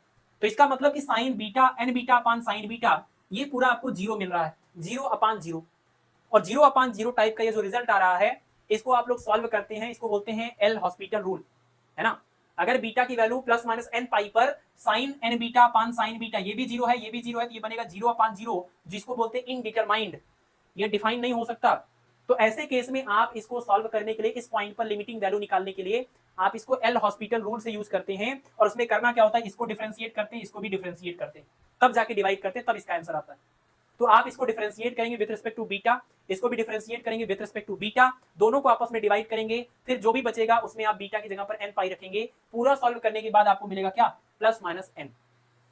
इसको अगर आप पूरा सॉल्व करना चाहें तो इसको डिफरेंशिएट करके डिवाइड करके तब ये वैल्यू रखिएगा, आपको मिलेगा प्लस माइनस n, है ना। नोट्स में हमने पूरा डिटेल में लिखकर दे दिया, जिसकी कोई जरूरत आपको है नहीं, ठीक है। तो डिवाइड करने के बाद ये आपको मिल जाएगा प्लस माइनस में n, और जैसे ही आप इसकी जगह पर ये प्लस माइनस n रखेंगे और बाद में फिर इसका स्क्वायर करना पड़ेगा क्योंकि ये स्क्वायर है यहाँ पर, तो कंप्लीट जो आपको इंटेंसिटी मिलेगी, आपका देखिए इंटेंसिटी का जनरल फार्मूला क्या था, इंटेंसिटी का जनरल फार्मूला था I इज इक्वल टू ये I not sine alpha upon alpha इसका होल स्क्वायर, और यहाँ बगल में था क्या साइन कैपिटल N बीटा और अपान में साइन बीटा और इसका भी क्या होल स्क्वायर, ये आपका जनरल फार्मूला था। और आपने प्रिंसिपल मैक्सिमा के लिए जब इसको 0 रखा तो ये भी 0 हुआ, 0 अपान 0 हुआ, तो इसको हमने सॉल्व किया तो ये पूरा सिंप्लीफिकेशन के बाद मिला प्लस माइनस में n। तो आप देखिए जैसे आप इसकी वैल्यू प्लस माइनस n रखेंगे और उसका स्क्वायर करेंगे तो आपको i इक्वल टू मिलेगा I not sine alpha upon alpha और इसका होल स्क्वायर, और यहाँ n का भी क्या बन जाएगा, स्क्वायर। ये हो जाएगी प्रिंसिपल मैक्सिमा की इंटेंसिटी का एक्सप्रेशन, प्रिंसिपल मैक्सिमा की इंटेंसिटी का एक्सप्रेशन, है ना। और ये प्रिंसिपल मैक्सिमा किसकी वजह से है, तो पूरे इंटरफेरेंस और पूरे डिफ्रैक्शन की वजह से ये फाइनल रिजल्ट है आपका, है ना। ये रिजल्टेंट इंटेंसिटी का एक्सप्रेशन है। और इस एक्सप्रेशन में आपसे ये सवाल बार बार पूछा गया एग्जाम में, आपके पीसीटी लेवल के दूसरे एग्जाम्स में, कि I proportional to n square, कि अगर किसी ग्रेटिंग के अंदर n पैरेलल स्लिट हो तो उसकी जो इंटेंसिटी मिलती है वो नंबर ऑफ स्लिट के ऊपर कैसे डिपेंड करती है, तो नंबर ऑफ स्लिट के ऊपर जो इंटेंसिटी होती है वो स्क्वायर के फॉर्म में डिपेंड करती है ना। जब एक स्लिट आपका होता था तो आपको इतनी इंटेंसिटी मिलती थी, लेकिन आपने एक की बजाय n गुना कर दिया नंबर ऑफ स्लिट, तो इंटेंसिटी n के स्क्वायर के फॉर्म में बदल दी, है ना। एक स्लिट के केस में जितनी भी इंटेंसिटी आपको मिलती थी प्रिंसिपल मैक्सिमा की, एक सिंगल स्लिट के केस में इसकी इंटेंसिटी आपने निकाली थी तो ये शायद आता था आपका क्या 2I नॉट, है ना। तो जो भी आपको इंटेंसिटी मिलती थी सिंगल स्लिट के केस में, अभी आपका n स्लिट अगर आपने ले लिया तो इंटेंसिटी इसका n स्क्वायर गुना हो जाएगा, n गुना नहीं हो जाएगा। तो इसलिए ये इंपॉर्टेंट है काफी ज्यादा कि स्लिटों की संख्या एक की बजाय n करने पर इंटेंसिटी n गुना नहीं होता बल्कि n स्क्वायर गुना हो जाता है। इसलिए ये क्वेश्चन बार बार आपसे पूछा गया, तो इसको आप ध्यान रखेंगे और आगे की क्लास में हम इसका क्वेश्चन भी आपको ले आएंगे, कराएंगे क्लास में, ठीक है। इसका क्वेश्चन हम लोग अगली क्लास में ऐड करेंगे। तो ये मामला हो गया प्रिंसिपल मैक्सिमा की इंटेंसिटी का ये एक्सप्रेशन, इसमें ये रिजल्ट बहुत ही ज्यादा इंपॉर्टेंट है। बाकी अगर आप देखें तो बीटा की वैल्यू प्लस माइनस n पाई ये केस होता है प्रिंसिपल मैक्सिमा का, तो बीटा की जगह पर जैसे आप बीटा का expression pi by lambda e plus D sine theta रखेंगे, ये सॉल्व करने के बाद आपका बनेगा ई plus D sine theta is equal to plus minus n lambda. तो ये हो गया प्रिंसिपल मैक्सिमा के लिए कंडीशन, है ना, e sine theta equal to plus minus n lambda. Double slit में भी आपने देखा कि e sine theta equal to plus minus n lambda, ये आपका मैक्सिमा का केस हुआ करता था, ठीक है। क्लियर है यहां पर? अच्छा, एक और चीज, डबल स्लिट के केस में आपने मैक्सिमा का ऐसा फार्मूला पढ़ा था, तो वहां पर आपने बोला था कि एन की वैल्यू क्या होनी चाहिए, वहां पर आपने बोला था कि एन की वैल्यू 0 1 2 3 ऐसा रखेंगे। तो एन की वैल्यू जब 0 रखेंगे, ये मैक्सिमा का केस वहां पर हुआ करता था, और यहां पर ये प्रिंसिपल मैक्सिमा का केस है। बात को समझिएगा, वहां पर ये जो रिजल्ट आपने लिखा था वो मैक्सिमा का केस हुआ करता था, और यहां पर ये आपका प्रिंसिपल मैक्सिमा का केस है। और एन की वैल्यू जब आप वहां 0 रखते थे तब आप बोलते थे ये होगा हमारा प्रिंसिपल मैक्सिमा, तब जो आएगा वो प्रिंसिपल मैक्सिमा। बट यहां पर आपको बहुत सारे प्रिंसिपल मैक्सिमा मिलेंगे, क्योंकि एन की वैल्यू आप 0 से लेकर के ऐसे जब रखेंगे, तो एन की वैल्यू 0 रखने पर जो आएगा वो भी प्रिंसिपल मैक्सिमा हुआ, 0 ऑर्डर का। एन की वैल्यू आपने 1 रखी तो वो भी आपका प्रिंसिपल मैक्सिमा हुआ, एन की वैल्यू 2 रखी तो वो भी प्रिंसिपल मैक्सिमा हुआ। तो ये आपका प्रिंसिपल मैक्सिमा का केस हो गया, ठीक है। और ये मैक्सिमा का जो केस आ रहा है वो उसमें देखिए कैपिटल एन कहीं पर भी इस फार्मूले में नहीं दिख रहा है, ये कैपिटल एन गायब है। तो कैपिटल एन गायब है, इसका क्या मतलब है? Independent of N, that is position of principal maxima is independent of number of slit, है ना। ये जो आपका पोजीशन है ये कैपिटल एन की वैल्यू पर डिपेंड नहीं कर रहा है, ये रिजल्ट आप यहां से देख सकते हैं, ठीक है। तो आपको ये केस याद रखना पड़ेगा कि प्रिंसिपल मैक्सिमा मल्टीपल स्लिट के केस में beta equal to plus minus n pi होता है। ये रिजल्ट कहीं भी आगे मिलेगा तो उस केस को हमें इग्नोर करना पड़ेगा, क्योंकि इस पर्टिकुलर केस में आपको प्रिंसिपल मैक्सिमा मिलता है। जैसे मान लीजिए मिनिमा का केस आप सॉल्व कर रहे हैं या सेकेंडरी मैक्सिमा का केस सॉल्व कर रहे हैं, और उसमें कभी अगर बीटा की वैल्यू ये मिल जाए तो इस वाली वैल्यू को वहां पर इग्नोर करना पड़ेगा, क्योंकि इस वाले केस में आपको मिनिमा या सेकेंडरी मैक्सिमा नहीं मिलेगा, इस वाले केस में जो आपको मिलेगा वो प्रिंसिपल मैक्सिमा है ना। तो beta equal to plus minus n pi का जो केस है वो आप दिमाग में रखिएगा। नेक्स्ट है हमारा मिनिमा का केस, ठीक है ना। नेक्स्ट है हमारा मिनिमा का केस। चलिए, हाँ क्या करें, प्रिंसिपल मैक्सिमा और मैक्सिमा में क्या डिफरेंस है? मैक्सिमा तो नहीं कहेंगे, सेकेंडरी मैक्सिमा बोल सकते हैं। प्रिंसिपल मैक्सिमा और सेकेंडरी मैक्सिमा में थोड़ा सा डिफरेंस है, जो कि हमें ग्राफ से थोड़ा सा क्लियर होगा, है ना। तो अभी हम लोग ग्राफ पर आते हैं थोड़ी देर बाद। तो अभी तो प्रिंसिपल मैक्सिमा हुआ है, पहले मिनिमा देख लीजिए। मिनिमा के केस में जो फार्मूला आपका इंटेंसिटी का था, आई इज इक्वल टू ये पूरा डिफ्रैक्शन वाला था, इसके बाद इंटरफेरेंस वाले फार्मूले में साइन एन बीटा और अपान में ये साइन बीटा है, इन दोनों का होल स्क्वायर था। तो आपने देखा कि मैक्सिमा, इसके मैक्सिमा के लिए हमने इस वाले टर्म को 0 कर दिया था। अब अगर इसके मिनिमा की बात करें तो हमें क्या करना होगा, इस वाले टर्म को 0 करना पड़ेगा, क्योंकि ये 0 होगा तो इंटेंसिटी भी ये पूरी क्या हो जाएगी, 0 हो जाएगी या मिनिमा हो जाएगी। तो मिनिमम इंटेंसिटी के लिए हमें ये वाले टर्म को 0 करना पड़ेगा, और इस लिहाज से अगर हम इसको सॉल्व करें, अब यहाँ पर सिंबल हम m लेकर चल रहे हैं, तो N beta equal to plus minus M pi. But यहाँ पर आप ध्यान रखिएगा कि ये जो आपका sine N beta is equal to 0 है, इसमें बीटा की हमें ऐसी कोई भी वैल्यू नहीं लेनी है जिस पर साइन बीटा की वैल्यू क्या आ जाए, 0 आ जाए, है ना। साइन बीटा की वैल्यू हमें 0 नहीं लेनी है, हमें एन बीटा की वैल्यू प्लस माइनस एन पाई तो लेनी है, लेकिन यहां से बीटा की वो वैल्यू नहीं आनी चाहिए जिस केस में साइन बीटा क्या हो जाएगी, 0। क्योंकि साइन बीटा की वैल्यू 0 होने का मतलब ये आपका प्रिंसिपल मैक्सिमा का केस हो जाएगा। प्रिंसिपल मैक्सिमा के लिए आपने साइन बीटा को 0 के बराबर किया था, और जब आपका बीटा साइन बीटा 0 था तो उस केस में आपका साइन एन बीटा भी 0 ही आया था। लेकिन इसका रिवर्स यहां नहीं होना चाहिए कि साइन एन बीटा तो 0 हो जाए लेकिन साइन बीटा 0 नहीं होना चाहिए, ऐसा केस आपको यहां पर लेना पड़ेगा। नहीं तो फिर से ये वही केस बन जाएगा जो आपने पीछे डिस्कस किया था, क्योंकि उसमें भी दोनों 0 होते थे, यहां भी दोनों 0 हो जाएंगे, फिर वही बात हो जाएगी, है ना। तो हमें सिर्फ ये वाला टर्म 0 करना है, बट ये वाला टर्म 0 नहीं होना चाहिए, ऐसा केस लेकर चलेंगे। तो आप देखिए एन की जगह पर एन लिखा, बीटा की जगह पर pi by lambda e plus D sine theta लिखा, ये प्लस माइनस एम पाई हो गया, पाई से पाई कैंसिल, इसको सॉल्व किया तो n into e plus D sine theta equal to plus minus m lambda आ गया। इसमें आपका कैपिटल एन आ गया जो कि वहां पर नहीं था, है ना। तो जो मिनिमा आपका है वो मिनिमा कैपिटल एन की वैल्यू पर डिपेंड कर रहा है, यानी कितने स्लिट आपके पास है ग्रेटिंग के अंदर, उन स्लिटों की संख्या के ऊपर डिपेंड कर रहा है क्या, आपका मिनिमा का ऑर्डर, है ना। जो आपका मिनिमा होता है वो कैपिटल एन की वैल्यू पर डिपेंड करता है, जितना ज्यादा कैपिटल एन की वैल्यू उतनी ज्यादा आपको मिलेगी, किसकी चीज, उतनी ज्यादा आपको मिलेगी ये ऑर्डर ऑफ मिनिमा, कि पहला मिनिमा मिलेगा, दूसरा मिलेगा, तीसरा मिलेगा, चौथा मिलेगा, कितना मिलेगा वो इस एन की वैल्यू पर डिपेंड कर रहा है ना। अच्छा, एक बहुत ही स्पेशल बात यहां पर जिससे हम लोग आगे ग्राफ प्लॉट करेंगे, और मे बी आपसे सवाल के रूप में एग्जाम में पूछा जाए, ठीक है, कि यहां पर ये जो m लिखा हुआ है, इस m की वैल्यू अगर आप 0 लेते हैं, इस m की वैल्यू अगर आप कैपिटल n के इक्वल लेते हैं, इस m की वैल्यू आप कैपिटल 2n के इक्वल लेते हैं, 3n के इक्वल लेते हैं, और n इंटू n के इक्वल लेते हैं। अगर आप इस m की वैल्यू इस तरह से कोई भी वैल्यू लेते हैं तो ये वो कंडीशन बन जाएगी जो आपने पीछे पढ़ा है, that is sine beta is equal to 0। अगर आप जैसे ही इसकी जगह पर चाहे तो रख के चेक कर लीजिए, आप जैसे इस m की जगह पर 0 रखेंगे तो इसकी जगह पर 0 रखने पर आपको क्या मिलेगा, आपको मिलेगा e plus D sine theta is equal to 0, और आपको पता है ये जीरो रखने का मतलब, ये जो बीटा आपने थोड़ी देर पहले निकाला था, बीटा का फार्मूला था ना pi by lambda E sine theta, है ना, e sine e plus D sine theta, ये था बीटा की value e plus D sine theta. तो जैसे ही आपका e plus D sine theta आएगा, वैसे ही आप इस वैल्यू को जब यहां पर रखेंगे तो बीटा आपको जीरो मिल जाएगा, और बीटा जीरो मिलने का मतलब साइन बीटा भी क्या हो जाएगा, जीरो हो जाएगा। और sine beta is equal to zero का जो केस है वो प्रिंसिपल मैक्सिमा का केस था, और हम लोग पढ़ क्या रहे हैं, मिनिमा का केस। तो यहां पर ये बात ध्यान रखनी होगी, इस पर्टिकुलर केस में बहुत ही स्पेशल है कि आपका जो स्मॉल एम है वो स्मॉल एन की ये वैल्यू और ये वैल्यू ये अलाउड नहीं है, क्योंकि इन सारे केस में आपको यहां से वो कंडीशन मिलेगा जो कंडीशन प्रिंसिपल मैक्सिमा की कंडीशंस होती है ना। तो हमें मिनिमा की कंडीशन की अगर बात करनी है तो हमें ये भी ध्यान रखना होगा कि स्मॉल एम की ये सारी वैल्यूज पॉसिबल नहीं है। क्या क्या वैल्यूज पॉसिबल हैं, तो जीरो तो ले नहीं सकते, तो वन से स्टार्ट करते हैं, 1 2 3 ऐसे चलेंगे, और कैपिटल एन भी नहीं ले सकते, तो उससे पहले कितना आ जाएगा आपका, उससे पहले आपका आ जाएगा n-1, है ना। तो आपका जो स्मॉल m है उसकी वैल्यू 0 से 1 से लेकर के n-1 तक ये वैल्यूज यहाँ पर पॉसिबल है, ठीक है। तो m की value 1 2 3 4 5 dot dot dot n-1 तक ये सारी वैल्यूज इसकी आप रख सकते हैं। यानी टोटल नंबर ऑफ मिनिमा कितने मिले आपको, 1 2 3 4 5 कितने मिले, 1 से स्टार्ट हो रहा है, तो अगर 1 से 2 तक जाते तो 2 वैल्यू होती, 1 से 3 तक जाते तो 3 वैल्यू होती, 1 से 4 तक जाते तो 4 वैल्यूज होती, 1 से n-1 तक जा रहा है तो टोटल कितनी वैल्यूज हो गई, n-1, n-1, यानी टोटल आपको इतने मिनिमाज मिलेंगे। टोटल अगर आपके पास जो नंबर ऑफ स्लिट है वो कैपिटल n है तो कितनी मिनिमा मिलेंगी, मिनिमा आपको मिलेगा n-1।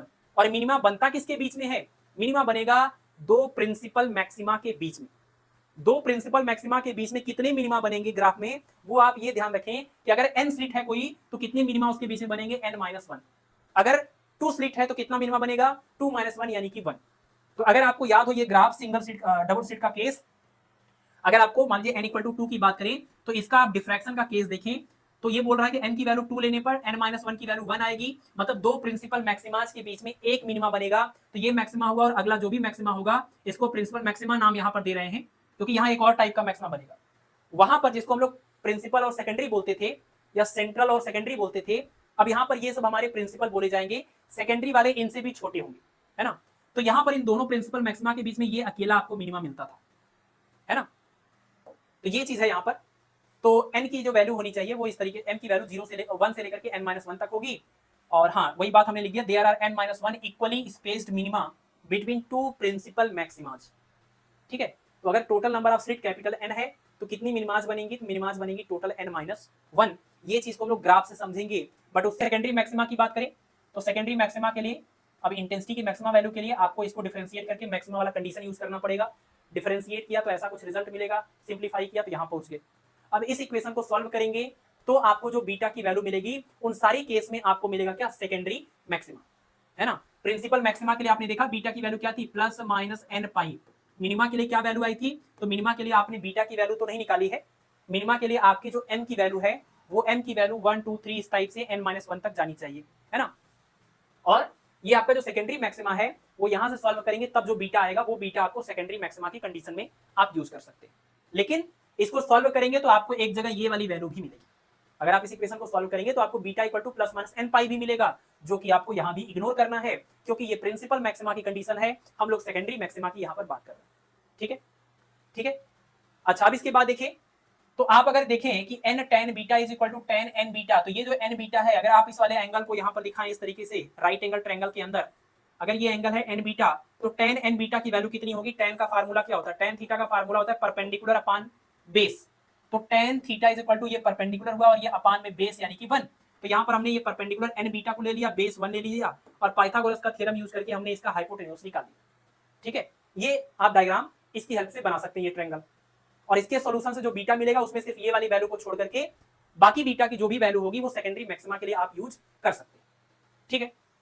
चलिए तो हमने क्या किया, यहां से बीटा की कुछ वैल्यू निकाली या साइन स्क्वायर एन बीटा की वैल्यू निकाली, यहां से इस डायग्राम से हमने साइन स्क्वायर एन बीटा की वैल्यू निकाली, फिर हमने उसको साइन स्क्वायर बीटा से डिवाइड किया।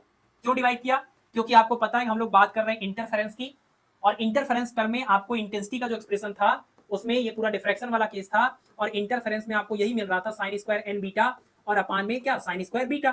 तो अगर हम सेकेंडरी मैक्सिमा की बात कर रहे हैं तो सेकेंडरी मैक्सिमा के लिए हमें ये वैल्यू को कैलकुलेट करना पड़ेगा कि सेकेंडरी मैक्सिमा की इंटेंसिटी कितनी आएगी, है ना। तो यहां से हमने क्या किया, इस ट्रायंगल से हमने साइन एन बीटा की वैल्यू निकाली, साइन एन बीटा की वैल्यू का हमने स्क्वायर किया और उसको डिवाइड किया साइन स्क्वायर बीटा से। तो साइन स्क्वायर एन बीटा की वैल्यू निकाल करके और इस पूरी वैल्यू से हमने डिवाइड किया तो हमें ये रिजल्ट मिला N square upon 1 plus N square minus 1 sine square beta. बहुत सारे बीच के स्टेप छोड़े गए हैं, सिंप्लीफिकेशन के बाद जो रिजल्ट आया हम सिर्फ उसकी बात कर रहे हैं, है ना। यहां तक पहुंचेंगे कैसे, ये लंबा प्रोसेस है। तो sine square N beta upon sine square beta को जब हम सॉल्व करेंगे तो ये रिजल्ट हमें मिलेगा। और ये रिजल्ट को जैसे ही आप यहां पर रखेंगे तो आपको सेकेंडरी मैक्सिमा के केस में इंटेंसिटी का फार्मूला मिल जाएगा। क्या मिलेगा कि सेकेंडरी मैक्सिमा के केस में इंटेंसिटी ये पूरा डिफ्रैक्शन वाला टर्म और इज इक्वल टू ये sine square N beta upon में साइन स्क्वायर बीटा, और सेकेंडरी मैक्सिमा के लिए इसकी वैल्यू इतनी होती है तो ये वाली जगह पर हमने ये वाली वैल्यू को रख दिया, ये वाली वैल्यू को, ठीक है। और प्रिंसिपल मैक्सिमा की इंटेंसिटी आप पीछे ही डिस्कस कर चुके हैं अभी थोड़ी देर पहले। प्रिंसिपल मैक्सिमा की इंटेंसिटी आएगी R naught square sine alpha upon alpha whole square और उसके बाद एन का स्क्वायर। तो अगर हम सेकेंडरी मैक्सिमा और प्रिंसिपल मैक्सिमा की इंटेंसिटी को आपस में डिवाइड कर दें तो हम कंपेयर कर सकते हैं कि सेकेंडरी मैक्सिमा की इंटेंसिटी प्राइमरी प्रिंसिपल मैक्सिमा की इंटेंसिटी के रिस्पेक्ट में कितनी होगी, तो I secondary upon I primary principal, I secondary upon I principal. तो ये पूरी वैल्यू ये वैल्यू बिल्कुल सेम दिख रही है, ये पूरा पूरा इससे कैंसिल हो जाएगा, यहां से बचेगा सिर्फ एन स्क्वायर। अच्छा एन स्क्वायर से एन स्क्वायर भी कैंसिल हो जाएगा, आपको इनके और इनके डिवीजन के बाद सिर्फ ये टर्म मिलेगा 1 upon N square minus 1 sine square beta, ठीक है। और ये फार्मूला क्या बोल रहा है, ये बोल रहा है कि एन की वैल्यू आप जितनी ज्यादा बढ़ाएंगे ये अपान वाली वैल्यू उतनी ज्यादा बढ़ेगी, और अपान वाली वैल्यू जितनी ज्यादा बढ़ेगी ये आपका आईपी ये जो है प्रिंसिपल वाला ये तो आपका इधर चला जाएगा, ये अपान वाली वैल्यू जितनी ज्यादा बढ़ेगी ये सेकेंडरी वाले मैक्सिमा की इंटेंसिटी उतनी ज्यादा घटती जाएगी। मतलब नंबर ऑफ स्लिट जितने ज्यादा होते जाएंगे आपका जो सेकेंडरी मैक्सिमा बन रहा था वो उतने डाइल्यूट होते जाएंगे, उनकी इंटेंसिटी उतनी कम होती जाएगी। थोड़ी थोड़ी देर बाद क्या होगा, अगर नंबर ऑफ स्लिट बहुत ज्यादा बढ़ाते हैं तो हो सकता है कि आपको सेकेंडरी मैक्सिमा की इंटेंसिटी इतनी कम हो जाए कि आप उसको नोटिस ना कर पाए, उनको ऑब्जर्व ना कर पाए। ये इनकी कहने का मतलब है कि नंबर ऑफ स्लिट बढ़ाने पर सेकेंडरी जो मैक्सिमाज हैं उनकी इंटेंसिटी बहुत ही ज्यादा कम होती जाती है, ठीक है ना। जैसे पीछे हम लोगों ने कहा कि अगर हमारे पास नंबर ऑफ स्लिट n है तो जो नंबर ऑफ मिनिमाज बनेंगे वो n माइनस 1 बनेंगे। तो हम एक एग्जांपल लेकर चल रहे हैं कि अगर n की वैल्यू 2 है, n की वैल्यू 2 है तो नंबर ऑफ मिनिमाज कितने हो गए n माइनस 1 यानी कि 1। कितने मिनिमा बनने चाहिए, एक मिनिमा बनना चाहिए। तो जो हमारा डिफ्रैक्शन पैटर्न बनेगा उसमें सॉरी इंटरफेरेंस का जो टर्म, इंटरफेरेंस का टर्म है ना, जो हमारा इंटरफेरेंस का टर्म बनेगा उसमें जो हमारे मिनिमा आएंगे वो कितने मिनिमा आएंगे, वो मिनिमा यहां पर आएगा 1। अगर आप 2 स्लिट लेते हैं तो ये पूरा इंटरफेरेंस वाले का ग्राफ है, क्योंकि ये सारी जो चीजें आपने पढ़ी हैं वो इंटरफेरेंस के लिए पढ़ी। डिफ्रैक्शन वाला तो आपका नॉर्मल था सब कुछ, जो भी आप डिटेल में डिस्कस कर रहे हैं बीटा की बात कर रहे हैं वो सारी बातें आपने इंटरफेरेंस टर्म के लिए किया था, जो कि आपका यहां पर आया था साइन स्क्वायर एन बीटा और अपान में साइन स्क्वायर बीटा। जब आप इसको सॉल्व कर रहे थे तो इसमें आपने ये पढ़ा है कि हाँ एन की वैल्यू, अगर स्लिट की वैल्यू एन है तो मिनिमा कितने आएंगे एन माइनस 1।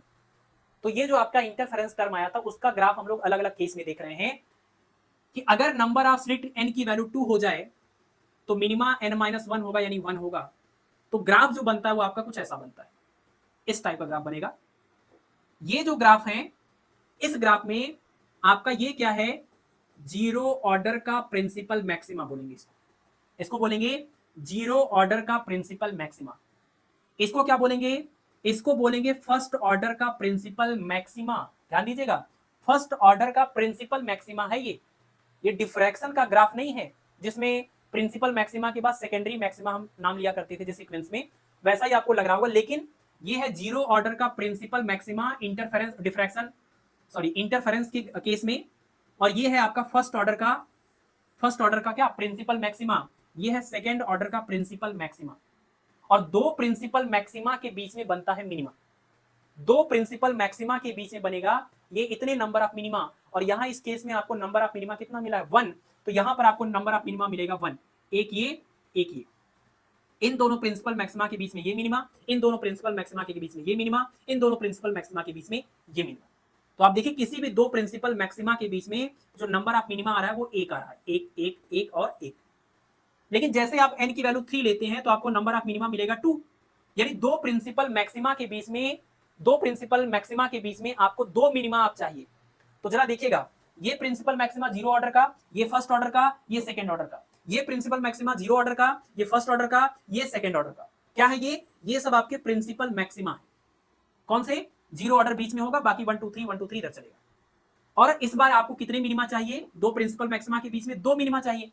तो दो मिनिमा कैसे बनेगा लगातार, तो बीच में एक और मैक्सिमा बनेगा, तभी तो इसके अगल बगल आपको ये मिनिमा दिखाई देगा। और अब ये जो मैक्सिमा बन रहा है इसी का नाम क्या है, इसी को हम लोग बोलेंगे सेकेंडरी मैक्सिमा, जो की कंडीशन हमने एकदम लास्ट में पढ़ी। हमने पहले प्रिंसिपल मैक्सिमा पढ़ा, फिर हमने मिनिमा पढ़ा, फिर हमने सेकेंडरी मैक्सिमा पढ़ा। तो ये वो सेकेंडरी मैक्सिमा है, ठीक है। तो दो प्रिंसिपल मैक्सिमा के बीच में ये सेकेंडरी मैक्सिमा हुआ। और एक सेकेंडरी मैक्सिमा क्यों बनेगा, क्योंकि आपको दो मिनिमा की जरूरत है, तो एक मिनिमा ये हो गया, एक मिनिमा ये हो गया। तो दो प्रिंसिपल मैक्सिमा के बीच में दो आपके इस बार दो मिनिमा बन गए। दो मिनिमा बनाने का मतलब कि आपको सेकेंडरी मैक्सिमा तो बनाना ही पड़ेगा। यहां भी देख लीजिए, ये प्रिंसिपल मैक्सिमा, ये प्रिंसिपल मैक्सिमा, इनके बीच में दो मिनिमा चाहिए, तो एक सेकेंडरी मैक्सिमा बनाना पड़ेगा। एक मिनिमा ये हो गया, एक मिनिमा ये हो गया। ऊपर वाले में बीच में सेकेंडरी मैक्सिमा नहीं बन रहा था, जो भी थे सबके सब प्रिंसिपल मैक्सिमा थे, और आपके क्या थे, ये मिनिमास थे, ठीक है। तो ये इस तरीके से ये ग्राफ बनाने का तरीका होगा कि कितनी लाइनें आपको बीच में ड्रॉ करनी है। ऐसा नहीं छोटे बच्चे जैसे करते हैं ना कि ऐसे टाइप का डिजाइन है तो वैसे टाइप में कुछ भी कर देते हैं, कहीं 3, कहीं 5, कहीं 7, ऐसा नहीं है। स्पेशली काउंट करके आपको ये बनाना है कि कितने मिनिमा होने चाहिए और उतने मिनिमा के लिए कितने सेकेंडरी मैक्सिमा होने चाहिए, ये भी देखना पड़ेगा। तो आप अगर n की वैल्यू 5 लेंगे तो नंबर ऑफ मिनिमा आपको मिलेगा n-5 यानी कि 4, यानी दो प्रिंसिपल मैक्सिमा के बीच में 4 आपको मिनिमा चाहिए। और 4 मिनिमा पाने के लिए आपको कम से कम 3 सेकेंडरी आपको मैक्सिमा बनाना पड़ेगा। 3 सेकेंडरी मैक्सिमा होगा तो 4 आपको मिनिमा मिलेंगे। और ये चारों मिनिमा किसके बीच में है, दो प्रिंसिपल मैक्सिमा के बीच में, दो प्रिंसिपल मैक्सिमा के बीच में, दो प्रिंसिपल मैक्सिमा के बीच में, ठीक है। तो आपका ये रिजल्ट है, आपको ये ध्यान रखना होगा कि ये मिनिमा जो मिल रहे हैं, ये मिनिमा काउंट किए गए हैं और किसके किसके केस में कितने मिनिमा मिलेंगे। तो यहाँ पर आपको एक मिनिमा मिल रहा था, यहाँ पर 2 मिल रहा था, यहाँ पर 3 मिल रहा है। अगर आप नंबर ऑफ स्लिट n की वैल्यू कितनी ले लें, 6 ले लें, तो नंबर ऑफ मिनिमा आपको मिलेगा कितने, 5। और नंबर ऑफ मिनिमा अगर आपको 5 चाहिए तो आपको यहाँ पर ये जो सेकेंडरी मैक्सिमा बनाया है एक और बढ़ाना पड़ेगा, तब जाके नंबर ऑफ मिनिमा कितना हो जाएगा, 5, ठीक है। तो ये आपका n स्लिट का जो केस है उसके केस में ये ग्राफ आपको, ये जो ग्राफ इस टाइप का बनता है उसको याद करने का ये आप तरीका देख लीजिए। चलिए नेक्स्ट है हमारा एब्सेंट स्पेक्ट्रा या मिसिंग ऑर्डर की जो बात कर रहे थे।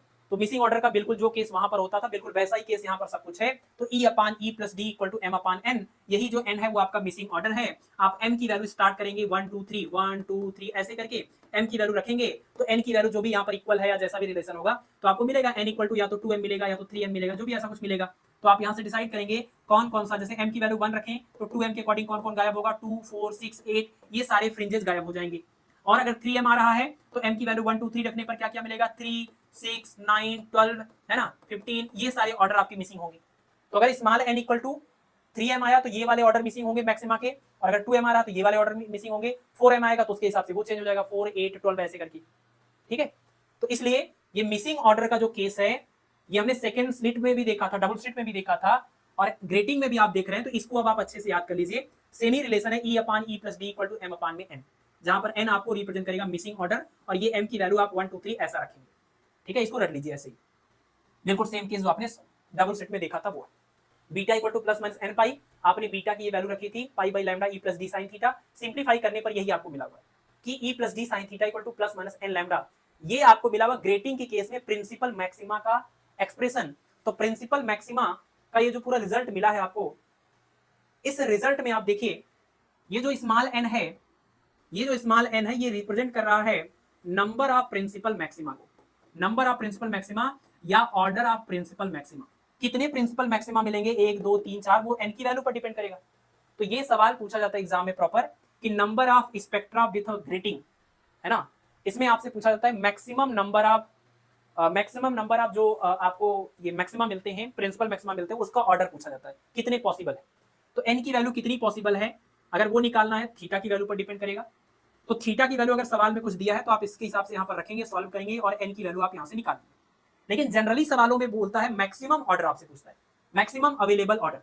तो जब मैक्सिमम की बात होगी, अगर आपको n की वैल्यू मैक्सिमम चाहिए तो आपको साइन थीटा की मैक्सिमम वैल्यू रखनी पड़ेगी, और साइन थीटा की मैक्सिमम वैल्यू 90 की केस में आएगी 1। तो जैसे आप इसकी वैल्यू 1 रख लेंगे तो आपको इस n की मैक्सिमम वैल्यू मिलेगी और आपको मिल जाएगा E + D = n maximum λ। तो n maximum = E + D/λ, है ना। तो आपका ये जो केस है वो यहीं से आएगा, और इस वाले इक्वेशन को हम लोग नाम देंगे क्या, ग्रेटिंग इक्वेशन। ग्रेटिंग के प्रिंसिपल मैक्सिमा जो मिलते हैं उनकी जो कंडीशन है उस इक्वेशन का नाम रख देंगे ग्रेटिंग इक्वेशन। और इसी ग्रेटिंग इक्वेशन को यूज करके हम लोग ऑर्डर ऑफ मैक्सिमम ऑर्डर या ऑर्डर ऑफ प्रिंसिपल मैक्सिमा निकालेंगे इस वाले फार्मूले से। E + D sin theta = +- n λ, इसको रख लीजिए। और इसको आपने जब मैक्सिमम रख दिया तो ये मैक्सिमम का केस मिल जाएगा। अब इसमें एक और बात है कि ये जो इस E + D है, ये इस E + D का नाम होगा ग्रेटिंग एलिमेंट, इसका नाम होगा क्या, ग्रेटिंग एलिमेंट। और हमने आपको बताया कि E + D क्या है। E प्लस डी है यहाँ और यहाँ, इन दोनों पॉइंट के बीच का क्या, इन दोनों पॉइंट्स के बीच का सेपरेशन है ये E/2, ये E/2 और ये पूरा D, पूरा मिलाकर के क्या E प्लस डी। और ये जो पूरा E प्लस डी है ये दो करस्पॉन्डिंग पॉइंट के बीच का डिस्टेंस है, दो लगातार स्लिट के करस्पॉन्डिंग पॉइंट के बीच का डिस्टेंस है E प्लस डी, इसको बोलेंगे ग्रेटिंग एलिमेंट। तो अगर एग्जाम में ग्रेटिंग एलिमेंट आपसे पूछेगा तो आपको पूरा पूरा E प्लस डी की वैल्यू निकालनी होगी, है ना। ये क्या है, distance between two consecutive slits या करस्पॉन्डिंग पॉइंट्स। और ये ग्रेटिंग एलिमेंट निकालने के लिए आप इसको और किसके इक्वल लिख सकते हैं, तो ये भी एक फार्मूला है, E plus D is equal to 1 में n डैश, 1 में n डैश, जहां पर n डैश क्या है, n dash is the number of lines in 1 centimetre. ठीक है, 1 सेंटीमीटर में जितनी लाइनें हैं उस लाइनों की संख्या है n डैश। तो आपको लिखना है E plus D is equal to 1/n dash, ये फार्मूला आपको याद रखना है, ग्रेटिंग एलिमेंट, और ये है number of lines in 1 centimetre. अगर आपको number of lines in 5 centimetre दिया है तो पहले आप number of lines in 1 centimetre निकालिए, यहाँ पर वैल्यू रख दीजिए। अगर आपको number of lines in 1 inch दिया हुआ है तो पहले आप वहां से number of lines in 1 centimetre निकालिए, यहाँ पर रखिए, तो आपको मिलेगी ग्रेटिंग एलिमेंट की value E plus D equal to 1/n dash.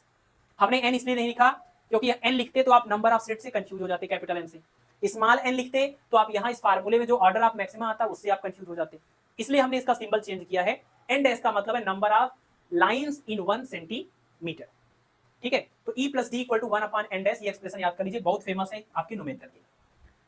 बाकी इसके बाद एक टर्म है आपका डिस्पर्सिव पावर, और इसको आप जानते होंगे, प्रिज्म के केस में आपने पढ़ा होगा डिस्पर्सिव पावर का केस।